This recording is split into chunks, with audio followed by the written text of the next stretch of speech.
Admiral Sarah Chen stood on the bridge of the Earthship Defiance. Through the large window she could see the alien fleet waiting in space. 12 massive ships floated like dark mountains against the stars.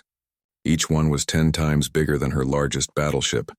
The communication screen flickered to life. A strange creature appeared on the display. It looked like living crystal, with sharp edges that caught the light. Its voice sounded like breaking glass when it spoke. "I am Overseer Zeftel of the Galactic Confederation," the alien said. "We have come to offer your species a choice." Chen kept her face calm. She had been expecting this day for months. Ever since humans had made contact with the alien races, she knew this moment would come. The aliens thought humans were weak and primitive. "What choice?" Chen asked. Zeftal's crystal body flashed with different colors. "Your species will surrender all military weapons. You will accept our technology limits. You will work for us in exchange for protection.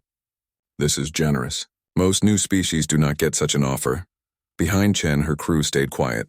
She could feel their anger, but they were well trained. They waited for her orders. "And if we refuse?" Chen asked. "Then you will be removed from this galaxy," Zeftel said. The words were cold and simple. "Your primitive weapons cannot harm our ships. Your chemical rockets are toys to us. You have 6 hours to decide." Chen almost smiled. Chemical rockets. If only this crystal creature knew the truth. 6 hours seemed short for such an important decision, she said. Zeftal made a sound like grinding stone. 6 hours is more than enough. We have studied your species. You are emotional and weak. You fight with sticks and stones while we command the power of stars. There is no real choice here." "I see," Chen said. "Then we will give you our answer in 6 hours." The screen went dark. Chen turned to her communications officer. "Send a message to all Earth Defense Fleet ships," she ordered. "Code Black, execute Protocol 7. The young officer's eyes went wide. Protocol 7 was something they had trained for but hoped never to use. It meant war with an enemy much stronger than them. "Ma'am, are you sure?" he asked. "Send the message," Chen said firmly. Across the bridge, officers began working at their stations. They sent secret signals to hidden ships throughout the solar system. They activated weapons that had been disguised as mining equipment. They woke up soldiers who had been pretending to be farmers and traders. Chen walked to her private office behind the bridge. On her desk was a red phone that connected directly to Earth Command. She picked it up. "This is Admiral Chen. The aliens have given us 6 hours to surrender or die." The voice on the other end was calm. "What are your orders, Admiral?" "We show them what humans really are," Chen said. "Activate all hidden fleets. Begin Phase 1 of the deception plan." "Understood. Good hunting, Admiral." Chen hung up the phone. She looked out her office window at the alien ships. They floated there like sleeping giants, confident in their power. They had no idea what was coming. For the past 2 years since first contact, humanity had been playing a careful game. They had shown the aliens only what they wanted them to see. Old ships with simple engines. Basic weapons that seemed weak. Colonies that looked helpless and peaceful. The aliens had never seen a human military base. They had never witnessed human ships in battle formation. They had never studied human history or learned how humans really fought wars. This was exactly what Earth Command had planned. Chen returned to the bridge. Her crew was ready. Around the solar system, hidden human fleets were moving into position. Ships that had been disguised as asteroids were powering up their real engines. Space stations that looked like simple research facilities were revealing their true purpose as weapons platforms. "Status report," Chen ordered. "All ships report ready," her tactical officer said. "The alien fleet has not moved. They seem to be waiting." "Of course they are," Chen said. "They think this is already over." She looked at the timer on her screen. 4 hours and 30 minutes remaining. She could use that time to think about what came next. This war would not be like anything the aliens expected. Humans had been fighting wars for thousands of years. They had learned hard lessons about survival, strategy, and sacrifice. The aliens had been the strongest species in the galaxy for so long they had forgotten what real war looked like. Chen opened a channel to the alien ship. "Overseer Zeftal," she said, "I have a question for you." The crystal alien appeared on screen again. "Speak quickly, human. Your time grows short." "Have you ever studied human history?" Chen asked. Zeftal made that grinding sound again. "Why would we study the history of primitives? Your species has achieved nothing worth knowing." "I see," Chen said. Then you do not know about our wars. You do not know how we conquered our own planet. You do not know what we did to species that threatened us. Your primitive conflicts mean nothing to us, Zeftal said. You fought with metal and fire. We command energy and matter itself. Chen nodded slowly. You are right. We did fight with metal and fire. But we won those fights. Every single one. She cut the communication. Around her, the bridge crew prepared for what was coming. They checked their weapons, their armor, their emergency systems. They said quiet prayers and thought about their families back on Earth. Admiral, the communications officer said, we are receiving surrender signals from human colonies in the Proxima system. Chen smiled for the first time that day. Perfect. The aliens will think we are giving up already. But those were not real surrender signals. They were part of the plan. The colonies were drawing the alien fleets into carefully prepared traps. Every surrender was actually bait. 1 hour remaining, the tactical officer announced. Chen opened a channel to all human ships throughout the system. She could see her officers and crew waiting for her words. These were good people. Scientists, explorers, defenders. They had joined the Earth Defense Fleet to protect humanity and explore the stars. Now they would have to become something else. Today the aliens learned that humans are not as simple as they thought. Chen said, they offered us slavery or death.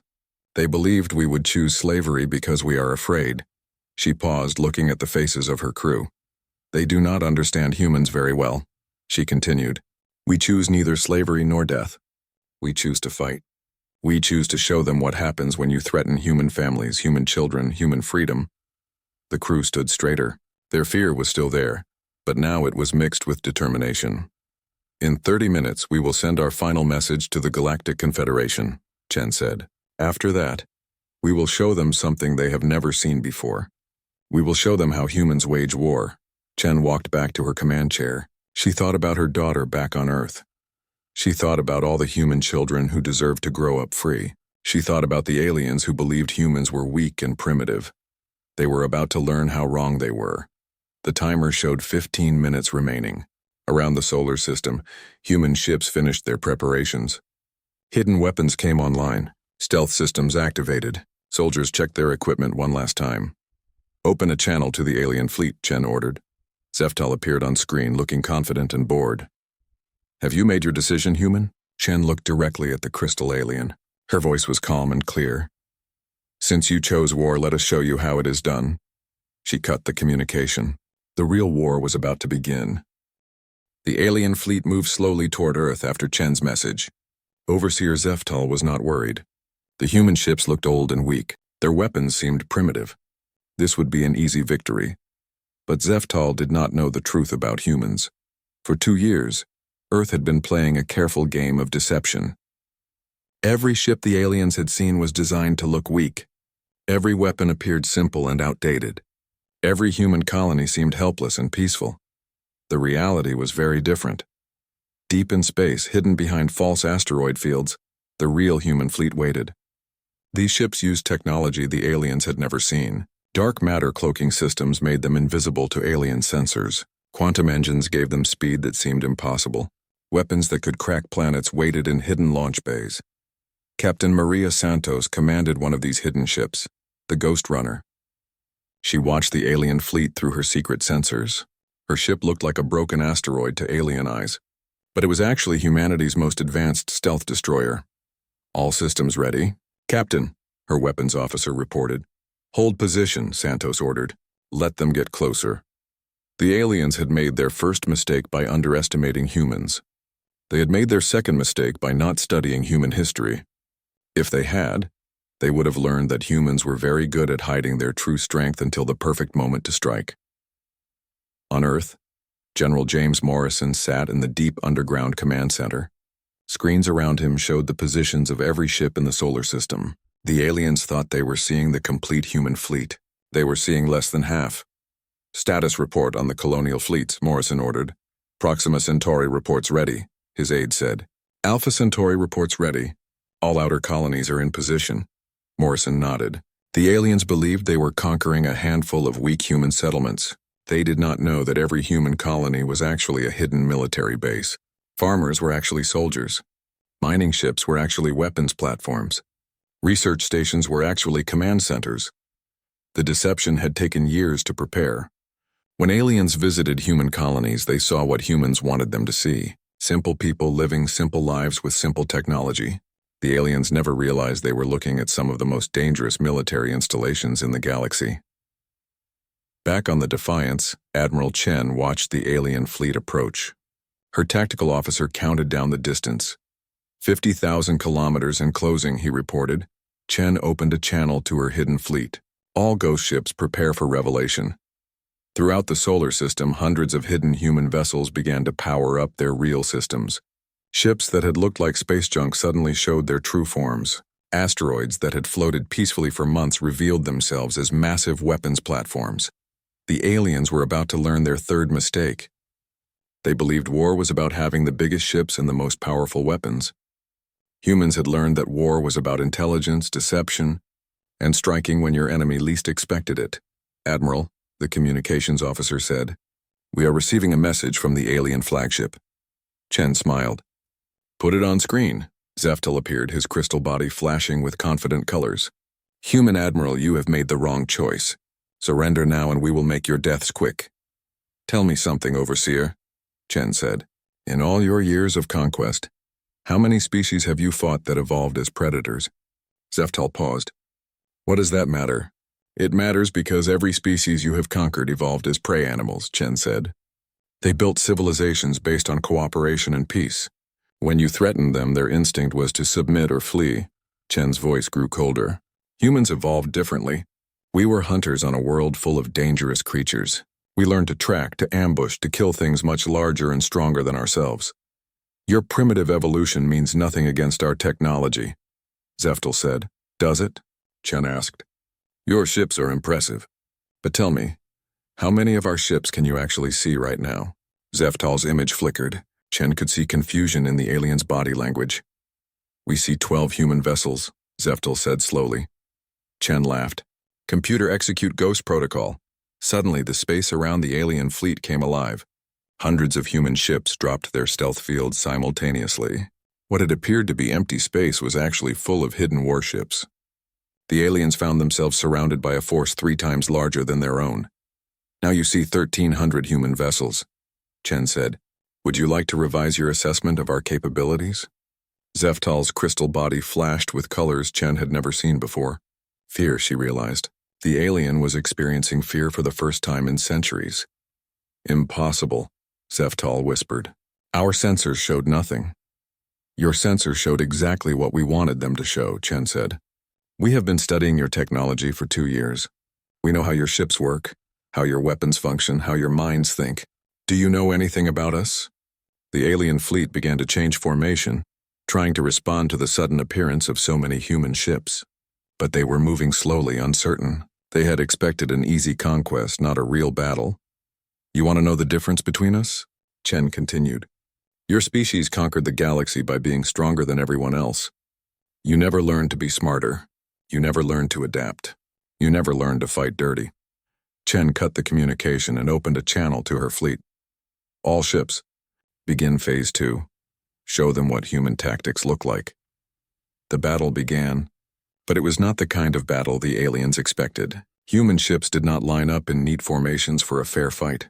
Instead, they used hit-and-run attacks, appearing from nowhere to strike and then vanishing again. Some human ships pretended to retreat, drawing alien vessels into ambushes. Others used the aliens' own formation against them, positioning themselves so that alien ships would hit each other if they fired. The aliens had studied human technology, but not human psychology. They did not understand that humans viewed deception as a perfectly acceptable military tactic. They did not know that humans had no concept of honorable warfare when their survival was at stake. Captain Santos brought her ship around behind an alien cruiser. The enemy vessel was focused on fighting 3 human destroyers to its front. It never noticed the Ghost Runner approaching from behind. "Target their engine core," Santos ordered. "One clean shot." The alien ship exploded in a flash of blue light. The aliens on nearby ships began to panic. Their formations started to break apart as individual captains tried to protect themselves. "This is what happens when predators hunt in packs," Santos said quietly. Throughout the solar system, the pattern repeated. Alien ships that had seemed invincible were being destroyed by human vessels they never saw coming. The aliens' advanced shields and armor were useless against attacks from directions they had not expected. But the real surprise was still coming. Admiral Chen opened another channel to the alien flagship. Zeftel appeared on screen, his crystal body now flashing with rapid, panicked colors. "You cannot defeat us," Zeftel said. "We have conquered 1,000 worlds." "And how many of those worlds fought back?" Chen asked. "How many used every weapon at their disposal? How many refused to accept defeat?" She paused, letting the alien think about that. "You offered us slavery or death," Chen continued, "but you forgot there was a third option. We could drag you down with us, and we are very, very good at that." Chen turned to her weapons officer. "Fire the demonstration shot." A single missile launched from the Defiance. It was not aimed at any alien ship. Instead, it flew toward a small asteroid near the edge of the solar system. When it hit, the asteroid simply vanished. Not destroyed, vanished, turned into energy and light. "That was a planet-killer missile," Chen said calmly. "We have 300 of them positioned throughout this system. Each one can destroy a ship your size. Would you like to reconsider your offer?" For the first time since the war began, space fell silent. The alien fleet stopped moving. The human ships held their positions. Everyone waited to see what Zeftal would say. "You would destroy your own system to stop us?" the alien asked. "If necessary," Chen said. "That is what you never understood about humans. We do not surrender. We do not submit. If you want to kill us, you will have to pay a price that makes the victory worthless." Chen smiled coldly. "But this is just the beginning. You wanted to see our primitive weapons. You wanted to test our weak military. This is one star system with one small human fleet. We have colonies throughout the galaxy, and every one of them is ready to fight." She leaned forward in her command chair. "You started this war thinking it would be easy. Now let us show you what a real war looks like." 3 days after the battle in Earth's solar system, the real war began. The Galactic Confederation had called for reinforcements from across their empire. Massive fleets moved toward human space, confident that their superior numbers would win the day.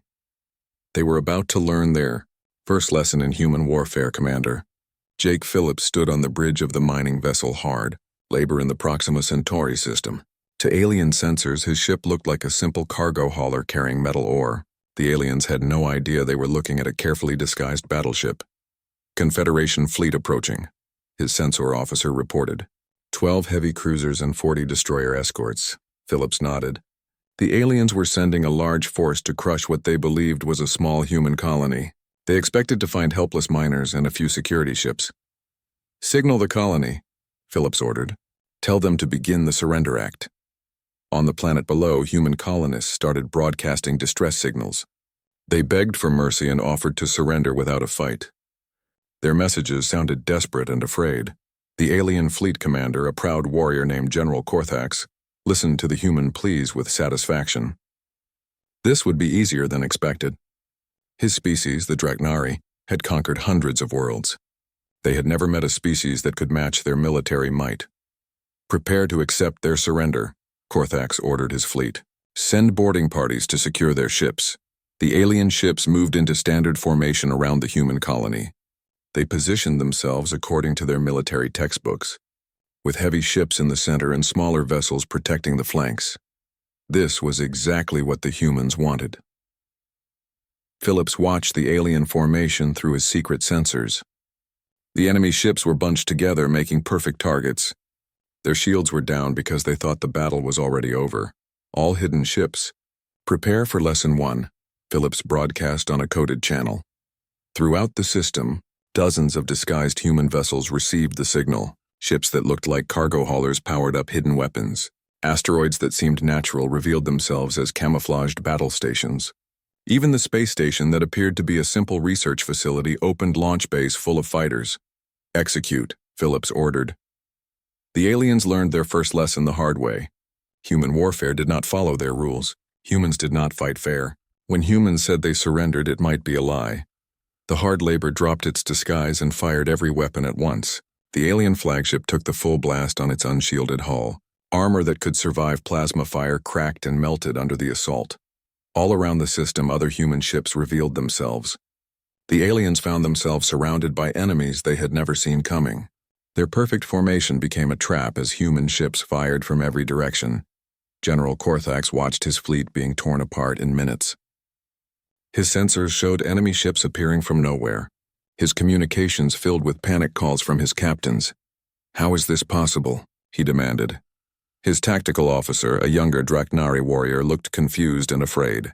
"Sir, our intelligence said the humans only had basic technology. These weapons are more advanced than ours." "Return fire!" Korthax shouted. "All ships attack pattern 7. But the human ships did not stay still to be shot. They moved in ways that seemed impossible, dodging between asteroids and using the planet's gravity to change direction. Some ships even rammed into alien vessels before their crews escaped in hidden pods. The aliens had never seen tactics like this. In their empire, battles were formal affairs with rules and honor. Ships lined up and traded fire until one side surrendered. The stronger side always won. Humans fought differently. They used every advantage they could find. They attacked from behind while pretending to retreat. They used suicide attacks to destroy ships much larger than their own. They turned the battlefield itself into a weapon. Within an hour, half the alien fleet was destroyed or damaged. The survivors tried to retreat, but human ships had positioned themselves to cut off escape routes. "This is Commander Phillips of the Human Defense Force," came a broadcast on all frequencies. "Alien vessels, you entered our space with hostile intent. You may surrender now or be destroyed." General Korthax stared at his screen in disbelief. His mighty fleet was being defeated by what the Confederation had called primitive humans. "We surrender," he said quietly. But the lesson was not over. Word of the battle spread quickly through Confederation space. Other alien commanders began to worry. If humans could defeat a full Draknari battle fleet, what else were they capable of? The answer came 1 week later at Alpha Centauri. Admiral Chen had moved her fleet to the Alpha Centauri system to face the next wave of alien attackers. This time, the Confederation sent their best. The crystalline Zeftali war fleet commanded by War Master Thylex. The Zeftali were considered unbeatable. Their crystal ships could regenerate damage. Their energy weapons could cut through any known armor. They had never lost a battle, but they had never fought humans before. "Human Admiral," War Master Thylex broadcast as his fleet approached, "we know of your deception tactics. We will not be fooled as the Draknari were." Admiral Chen smiled. "Good. I was hoping for a real challenge." The Zeftali fleet moved carefully, with scouts checking every asteroid and scanning for hidden ships. They found nothing suspicious. The human fleet waited in open space, clearly visible and seemingly outnumbered. "Is this another trap?" Thylex wondered aloud. "Only one way to find out," Chen replied. The battle began with the Zeftali ships firing their powerful energy beams. The weapons that had destroyed 1,000 enemy fleets struck the human ships dead on and bounced off harmlessly. "Impossible," Thylex exclaimed. "Nothing can deflect Zeftali crystal fire." Chen laughed. "You are right. Nothing can deflect it. But we are not deflecting it. We are absorbing it." The human ships had been equipped with new shield technology based on captured alien energy systems. Instead of trying to stop the Zeftali weapons, the shields absorbed the energy and fed it back into the human ship's power systems. "The more you shoot at us, the stronger we become," Chen explained. "Thank you for charging our weapons." The human ships began firing back, their weapons now supercharged by absorbed Zeftali energy. The crystal alien ships, which could heal most damage, found themselves being hit by their own power turned against them. But Chen had a bigger surprise waiting. "All ships, deploy the harmonic weapons," she ordered. The humans had discovered something the Zeftali had never realized. Their crystal bodies were vulnerable to specific sound frequencies. Human scientists had built weapons that could produce those exact frequencies. The harmonic attack hit the alien fleet like an invisible hammer. Crystal ships began to crack and shatter. Alien crews screamed as their own bodies started to break apart. "Stop," War Master Thylex broadcast. "We surrender. We yield." Chen called off the attack. The Zeftali fleet limped away, their confidence shattered along with their ships. The third lesson came at the Vega system, where humanity faced the machine intelligence known as the Convergence. These artificial beings believed that biological life was inefficient and weak. They attacked with perfect coordination and logical tactics.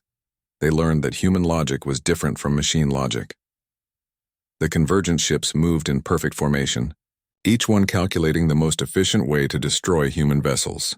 Their artificial minds processed millions of combat scenarios per second. But Captain Rodriguez of the Digital Ghost had a different plan. Upload the virus, she ordered. Years of studying alien technology had given humans access to convergence computer systems, but instead of trying to destroy their ships with weapons, humans attacked their minds with information. The virus was not designed to damage the alien computers. Instead, it was designed to confuse them. It fed false sensor data, created phantom targets, and made the alien ships think they were fighting battles that were not really happening. Within minutes, the convergence fleet was firing at empty space, chasing enemies that did not exist, and running into each other in confusion. Biological warfare, Rodriguez said with satisfaction. Sometimes the best weapon is a lie. News of these battles spread throughout Confederation space. Alien species that had never known defeat were being systematically destroyed by humans using tactics they had never imagined. But the real shock came when the aliens realized something even worse. The humans were not just winning battles. They were learning. Every alien ship they captured was studied. Every weapon was reverse engineered. Every tactic was analyzed and countered. Humans took the best parts of alien technology and made them better. Even worse, humans shared everything they learned. When one human fleet discovered how to defeat crystal ships, every human commander knew the technique within hours. When another fleet learned to hack machine minds, the knowledge spread instantly. The aliens had ruled the galaxy by being superior to each individual species they conquered. But humans were not fighting as individuals. They were fighting as one unified species that learned and adapted faster than the aliens could respond. 6 months after the war began, the Galactic Confederation was falling apart. Species that had worked together for thousands of years now blamed each other for the human problem. Fear spread through their empire like a disease. High Counselor Vexmar of the aquatic Mordoon species called an emergency meeting on the neutral station of Kepler Prime. Representatives from all 12 Confederation species gathered in the Great Chamber, their different atmospheric requirements met by individual life support bubbles. The humans must be stopped, Vexmar announced, his tentacles writhing with agitation. They have destroyed 7 of our fleets and captured 3 of our colonies. Warmaster Thylex of the Zeftali shifted uncomfortably. His crystal body still showed cracks from the harmonic weapon attack. My fleet was considered invincible. The humans shattered us like glass toys. General Korthax of the Draknari pounded his armored fist on the table. These creatures fight without honor. They use deception and trickery. They break all the rules of civilized warfare. The rules they break are our rules, said Prime Calculator Nexus 9 of the Convergence. They follow their own logic. Our predictive models cannot account for their behavior patterns. The species that had conquered the galaxy were learning what it felt like to be afraid. But their fear was about to get much worse. Deep in space, Captain Lisa Zhang commanded the human ship Silent Hunter. Her mission was different from the big fleet battles. She was hunting alone, targeting alien supply convoys and communication relays. Contact on sensors, her tactical officer reported. Morden supply ship lightly defended. Zhang smiled. The aquatic aliens thought their ships were safe in the deep ocean worlds. They were about to learn that humans could adapt to any environment. Deploy the bioweapon, Zhang ordered. The Silent Hunter fired a single torpedo at the alien supply ship, but this torpedo did not explode. Instead, it released millions of microscopic organisms into the water around the ship. The organisms were engineered human bacteria, designed to eat the specific metals that Mordun ships were made from. Within hours, the alien vessel began to dissolve. The crew had to abandon ship and watch their technology being consumed by invisible predators. Target destroyed, Zhang reported to Earth Command. The hungry bugs worked perfectly. This was the new phase of human warfare.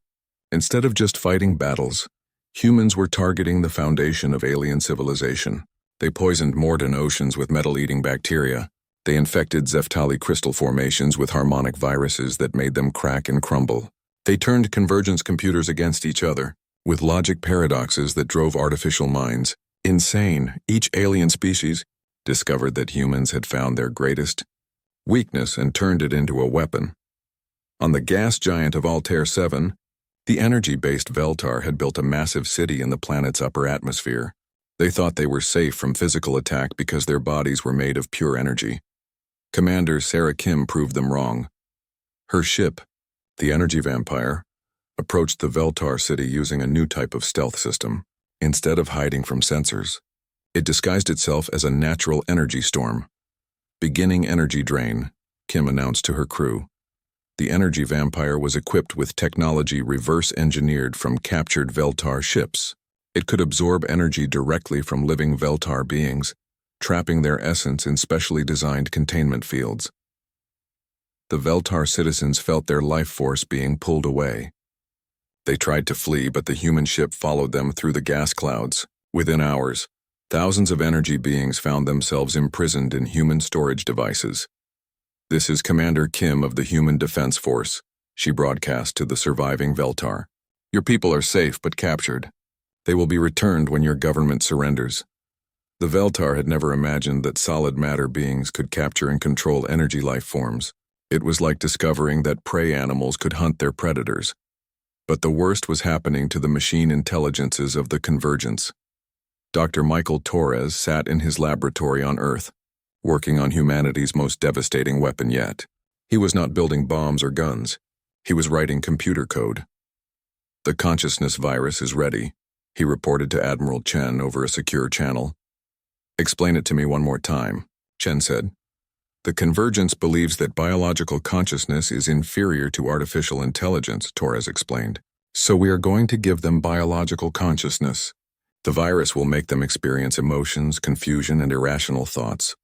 Chen understood immediately. For beings that prized logical thinking above all else, being forced to feel emotions would be torture. "Deploy it," she ordered.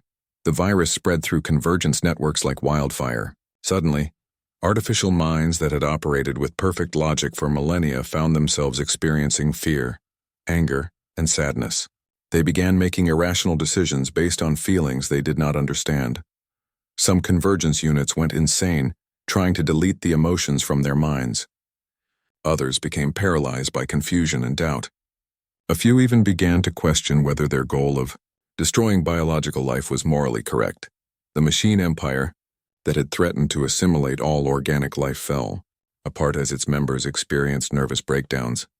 News of these attacks spread terror throughout Confederation space. Species that had ruled the galaxy for thousands of years were being systematically destroyed by creatures they had dismissed as primitive. But the psychological damage was even worse than the physical destruction.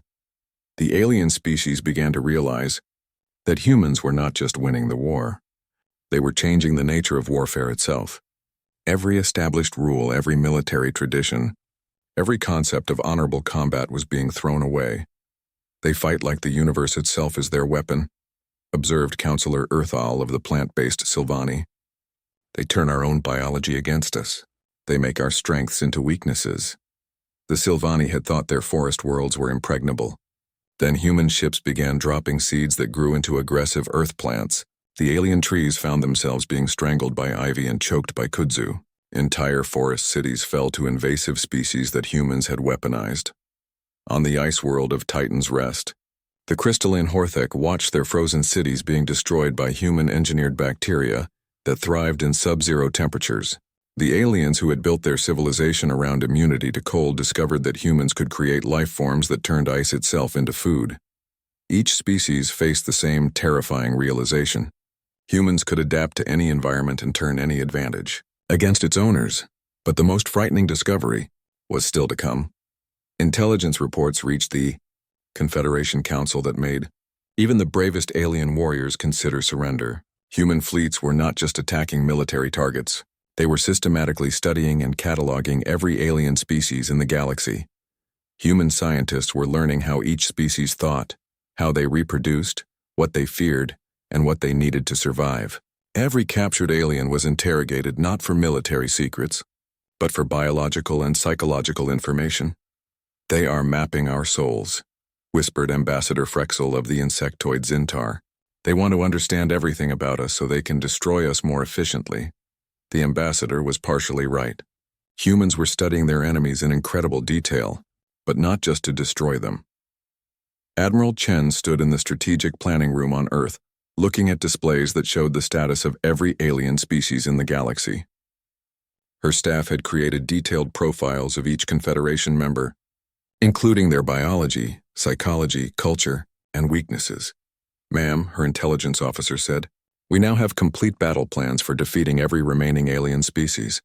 We could end this war within 6 months," Chen nodded slowly. "And how many alien civilians would die?" The officer checked his calculations.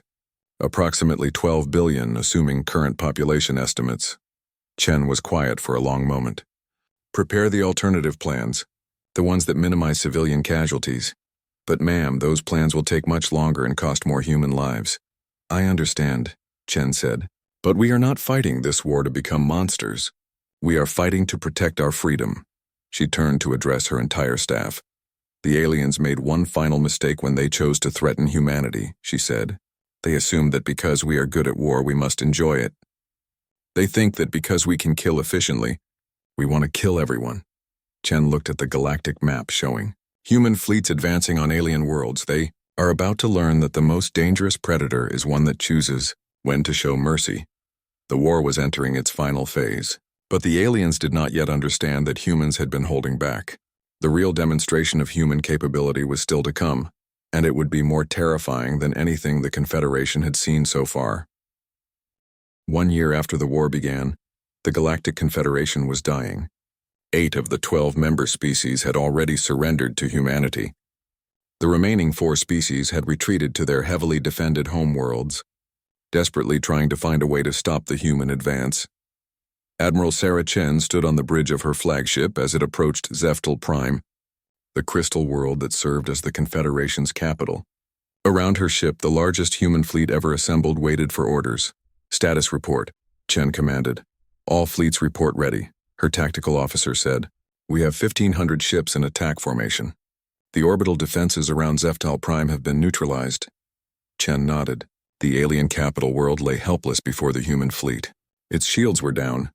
Its weapons were disabled. Its communication systems had been hacked and controlled by human computer specialists. The war was effectively over. But Chen had one final lesson to teach. "Open a channel to the planet's surface," she ordered. The main screen showed the crystal chambers deep beneath Zeftal Prime where the surviving alien leaders had gathered. High Counselor Vexmar of the Morden, War Master Thylex of the Zeftali, Prime Calculator Nexus 9 of the Convergence, and Ambassador Frexel of the Zintar looked up at her with fear and desperation. "Human Admiral," Vexmar said, his tentacles trembling.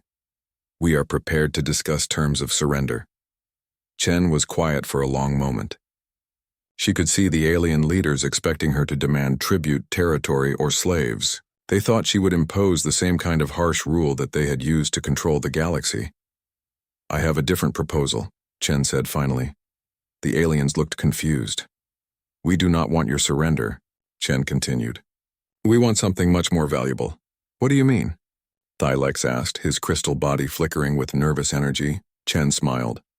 "We want you to understand what you did wrong." She gestured to someone off-screen, and the display changed to show images from throughout the galaxy. Battle scenes, destroyed ships, and alien refugees filled the screen. "1 year ago, you offered humanity a choice," Chen said. "Slavery or death. You believed that because you were strong, you had the right to rule over weaker species." The images changed to show human colonies before the war, peaceful settlements, scientific research stations, and families living normal lives. "You looked at us and saw primitives who needed to be controlled," Chen continued. "You never asked what we wanted.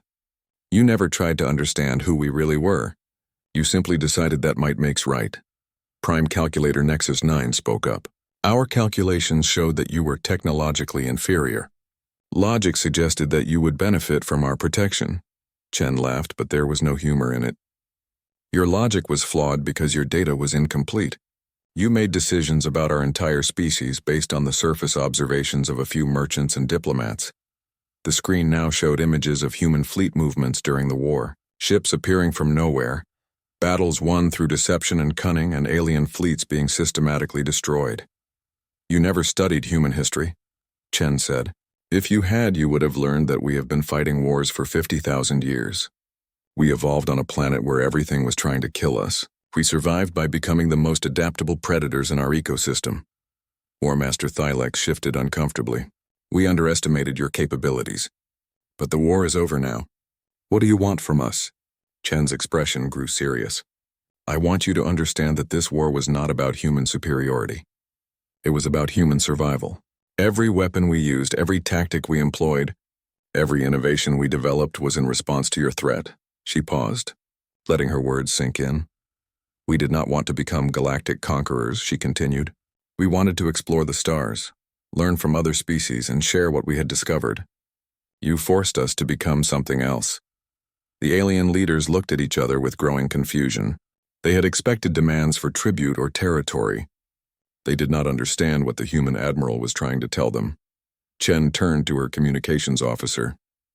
Show them the real numbers. New data appeared on the screen. Casualty reports, resource expenditures, and military statistics from the entire war. In 1 year of fighting, we destroyed or captured over 3,000 alien ships, Chen said. We defeated armies that had never known defeat. We turned your own technology against you and found weaknesses you never knew existed. Ambassador Frexel clicked his mandibles nervously. Yes, your military prowess has been impressive. You still do not understand, Chen said. Look at the human casualty reports. The alien studied the numbers and gasped. Human military losses were surprisingly low considering the scale of the conflict. These numbers cannot be correct, Vexmar said. Our fleets were destroyed, but your losses are minimal. Chen nodded. Because we were not trying to prove we were stronger than you. We were trying to end the threat to our people as quickly and efficiently as possible. She gestured, and the screen showed human medical ships treating wounded aliens, human engineers helping to repair damaged alien colonies, and human diplomats negotiating safe passage for alien civilians. Every time we captured one of your ships, we provided medical care to the survivors, Chen explained. Every time we defeated one of your fleets, we offered safe passage to the escape pods. Every time we conquered one of your worlds, we protected the civilian population. The alien leaders stared at the images in disbelief. You showed mercy to your enemies? Thylex asked. Why? Chen's voice grew quiet. Because that is what civilized beings do. That is what we wanted to teach you. She walked closer to the screen, looking directly at each alien leader. You ruled the galaxy through fear and force, she said. You believed that strength gave you the right to control others. But real strength is knowing when not to use your power. Chen turned to her tactical officer. Show them the final demonstration. The screen changed to show the human fleet surrounding Zeftel Prime. 1,500 ships. Each one capable of destroying continents waited in perfect formation. Right now, we could sterilize your home world, Chen said calmly. We could eliminate your species and take your territory. We have the power to do exactly what you tried to do to us. The alien leaders trembled as they realized how completely they were at human mercy. But we will not, Chen continued, because that would make us no different from you. She signaled to her fleet, and the human ships began to withdraw from attack formation. Instead, we offer you the choice you never gave us, Chen said. You can join a new galactic community based on cooperation and mutual respect, or you can remain independent but agree to respect the rights of other species. High Counselor Vexmar looked stunned. You are not demanding our surrender. We are offering you a chance to surrender your old way of thinking, Chen replied. The galaxy is big enough for all of us, but it is not big enough for empires built on the oppression of others. Prime Calculator Nexus 9 processed this information with difficulty. Our logical models cannot account for this behavior. Why would you show mercy to enemies who threatened your extinction? Chen smiled for the first time during the conversation. Because we want our children to live in a galaxy where conflicts are resolved through negotiation rather than annihilation. Because we want to explore the universe with allies rather than rule it alone. She paused, looking at each alien leader in turn. And because we understand something you never learned, she said, true victory is not defeating your enemies. True victory is turning your enemies into friends. The screen showed human ships beginning to leave Zeftel Prime. The siege was over. The war was ending not with conquest but with an offer of peace. You have 48 hours to decide, Chen said. Join us in building something better than the Confederation ever was. Or continue on your own path with our promise to leave you alone as long as you do the same for others. She prepared to end the communication, then stopped. One final thing, she said. We want you to remember this moment. Remember that when humanity had the power to destroy you, we chose not to. Remember that when we could have taken revenge for what you tried to do to us, we offered friendship instead. Chen's voice grew firm. And remember that if anyone ever threatens human families again, this mercy will not be repeated. We have shown you how we wage war. Now we will show you how we wage peace. Which one you experience depends entirely on your choices. The communication ended. The alien leaders sat in stunned silence, trying to process what had just happened. 5 years later, Admiral Chen stood in the Great Assembly Hall of New Geneva Station, the capital of the Terran Federation. Around her, delegates from 47 different species worked together to explore the galaxy and share their knowledge. The former Confederation species had all chosen to join the Federation. They had learned that cooperation was more profitable than conquest. They had discovered that diversity of thought led to innovations none of them could achieve alone. A young human cadet approached Chen after the daily assembly meeting. "Admiral," the cadet asked, "was it worth it? The war, I mean. All those people who died?" Chen looked out the station's great window at the ships in the harbor. Human vessels worked alongside alien craft, exploring new worlds and building new colonies together.